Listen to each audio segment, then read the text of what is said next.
I'm Nancy Ankowitz. I'm from New York City, and I teach at New York University. Mr. Buffett, I'd love to get your advice on something that's a little off the investing path, but that taps into your business experience and wisdom. I'm writing a book to help people of a more introverted nature get the recognition they deserve. What advice would you give to the quieter half of the population to help them raise their visibility in their careers? Well, that's a very good question, and I sort of faced that at one time. I was absolutely throughout high school and college terrified of public speaking, and I avoided any classes, signing up for them that would require it. I would get physically ill if I even thought about having to do it, let alone doing it. And I took a Dale. First of all, I signed up. I went down to a Dale Carnegie course when I was at Columbia, and signed up for it. Gave him a check for $100. Went back to my room and stopped payment on the check. Yeah, this is a real man of courage you're looking at up here.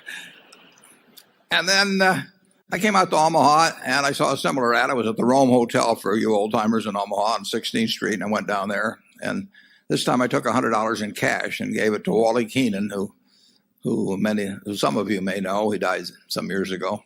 First time I'd met him, and I took that course. And when I finished that course, I went right out to the University of Omaha and volunteered to start teaching, knowing that I had to get up in front of people. I think the ability to communicate both in writing and orally is of enormous importance, undertaught.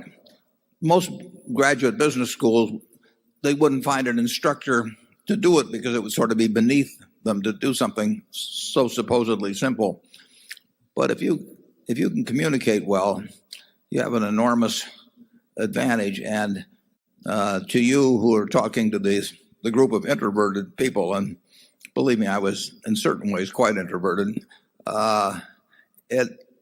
It's important to get out there and do it while you're young.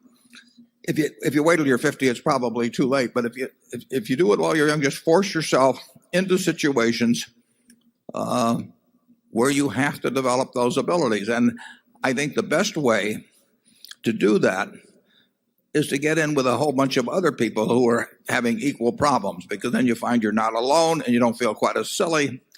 And of course, that's what they did at the Dale Carnegie course. I mean, we would get up in front of 30 other people who could hardly give their own name. And after a while, we found out we could actually pronounce our own name in front of a group. But we would stand on tables and do all kinds of silly things just to get outside of ourselves. And you may have thought by this point, you may think it went too far in my particular case, but that's another problem.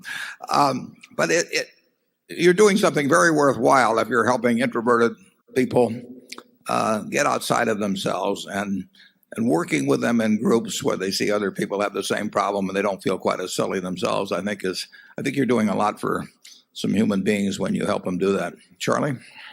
Yeah, it's a real pleasure to have an educator come who is working to do something simple and important instead of something foolish and unimportant.